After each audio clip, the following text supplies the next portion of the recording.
Your proud defender of the working class majority, Rick Smith. Anyway, here to talk a little bit about the infrastructure bill that's moved and how this is going to help affect working people and help rebuild our economy, our country, and leave something of a legacy. I've asked Tim Driscoll to come talk with us. Tim is the president of the International Union of Bricklayers and Allied Craft Workers. Tim, thanks for taking time for us. Yeah, good evening, Rick, and thanks for having me, and thanks for taking the moment to recognize Rich. His legacy, as you expressed, is long and deep, and I think the best way we can pay tribute to that is to make sure we're moving this country forward, both with respect to the infrastructure bill, but also the important work of organizing and GROW Act. No, absolutely. Two things we desperately need and working people in this country desperately need. Now, as I said at the beginning, there's the $1.2 trillion bill and the $3.5 trillion bill that got one step closer to being reality. Not that it's going to be an easy path. There are some people saying that it's not enough. Some people saying it's too much. Where do you think? Now, look, we definitely, this was a good start. The infrastructure bill is a great down payment. We know there's been a deficit here. And in fact, I'm going to apologize to you and the audience.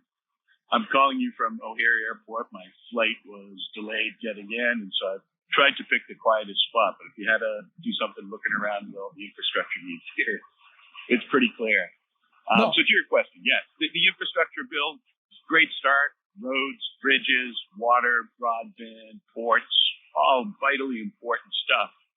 But at the end of the day, we've got to remember that all these roads and bridges are to get you somewhere, right? That's to get you to your health care, to get you to your schools, to get you to your housing, your communities. We need investment across the board. So I think we have one great start, and we've got more work to do. Yeah. Now, obviously, this is going to mean jobs. In fact, they've said 2 million jobs each year for the next decade. That means a lot of work, especially a lot of union work when you're talking about the building trades and getting things done and good stuff for your members, right? Absolutely. And look, great for our members and good for our communities, because when you put members to work, they're putting those dollars right back to their communities and it's spending. It's a virtuous cycle. And it's going to pay dividends going on. But even more importantly, right, infrastructure, when you think about it, it's an investment. It's capital. We know that we're more productive, we're healthier, we're safer when all our infrastructure is functioning. It's long overdue. Congratulations to the Biden administration, Senator Schumer, and the leaders that helped get this through. And I recognize there's bipartisan support, and don't want to point fingers here, but I've got to point out that President Trump talked about this for 4 years.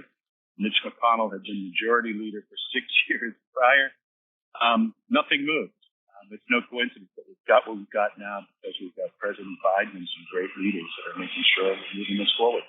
Yeah, the reality is as I said at the beginning, we're 14 years out from the bridge collapse in Minneapolis, and we've been talking about infrastructure for probably 20 years and haven't gotten anything done. If you got a thought for Tim Driscoll, president of the International Union of Bricklayers and Allied Craft Workers, give us a call, 347-345-2550. That's 347-345-2550. Now, Tim, there's a lot of stuff in this that we've been desperately needing. I mean, to me, I don't think it's near enough to make up for decades of disinvestment and decades of allowing things to break down. But one of the questions that keeps coming up is, do we have the people who are going to be able to do this? Do you have the members who are going to be able to pick up the work and move forward? Yeah, no, absolutely. We do, and we have the capacity to bring on more folks as the work necessitates. Your point about the decades of, just complete negligence is right on site. And so much attention has been focused on roads and bridges and water, rightly so. But, the other parts of this, so schools, for instance, are the second largest sector of public infrastructure in this country. The GAO reports that over 53% of the schools need an upgrade or replacement. 1/3 of schools have portable buildings, those trailers that we're all too familiar with. It's third world conditions in a first world country. We need to address that. Same with our hospital structures. Over 22% of people in this country receive their health care from public hospitals. That's going to require investment both in those who give the care and the facilities themselves. And we'd be negligent if we didn't talk about the state of the VA. VA facilities right now, on average, are 54 years old. Not surprising since the boom in VA building happened after World War II. But we owe it to the veterans, not just World War II, the Vietnam veterans. The veterans, over 4 million now, post 9/11, that have desperate care needs. And we've got to step up and do that. And that's all part of infrastructure. We've got to understand infrastructure broadly. It supports the entire community. Oh, absolutely. And, when you talk about our medical infrastructure, especially during a pandemic and where we're at now, I look at Mississippi that, they just said that they know when their healthcare system's about to collapse because of the mass influx of people into it. And the fact that we don't have the ability to immediately ramp up is kind of concerning. It's amazing, given what we've been through. I mean, I'm thankful. I think where we were a year ago and where we are today with the tools we have available to us, what we know that works, and we have a situation developed like that, and we have some politicians, frankly, making more hay about their future run for office than taking care of the people who elected them. It's sad. It's criminal.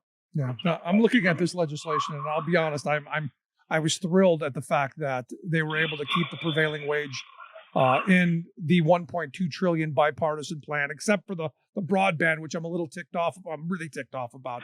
But the fact that got 19 Republicans to vote to leave prevailing wage at Davis-Bacon in place, I think is an important part, because we're going to now make those jobs that will be created out of this good family sustaining jobs. Yeah, absolutely. And, too often prevailing wage is knocked as somehow increasing the costs of projects. And the root of prevailing wage is that projects shouldn't be bid on the back of the worker, that your ability to pay someone substandard wages shouldn't be the difference between contractor A and B. But more importantly, prevailing rates are available to all workers on a job. It's not a union only. Now, in most cases, in a lot of our larger areas, it does reference the collective bargaining agreement and the standards that those workers have obtained. But at the end of the day, it supports the ability of a worker to live in that community and contribute back to the community. And we were encouraged to see, a minority of Republicans, again, nowhere near the majority of their own caucus. I think in some cases they held their nose and voted, but they did the right thing. I hope we can count on a few crossing the lines and doing similar for us on the Build Back Better bill that President Biden's going to be pushing now. Yeah, because for me, the idea of having this big investment, great, we're going to get better roads and bridges and better water infrastructure and better all the things that we need, better broadband access, all that stuff. But if we're not creating quality jobs out of it, if working people aren't getting better opportunities, then it's not that great of a deal. Absolutely. I mean, at the end of the day, we don't build these structures as monuments to civic glory. We do this because it helps support the community. Couldn't agree more. Yeah. Tim, I'm going to let you get back to your flight. You're obviously an infrastructure we need to do a little bit better. I hope you'll come back and talk to us again down the road. Keep up the great work. I appreciate you taking some time for us, and be safe. Appreciate it, Rich. Thanks. Take care. Good stuff. Tim Driscoll, president of the International Union of Bricklayers and Allied Crafts. Again, you got a question, comment, something on infrastructure, I want to hear it. You can call us right here at 347-345-2550 if you've got a thought. And I know there's going to be something that we don't like. This isn't perfect. Like I said, the broadband thing really has me ticked off.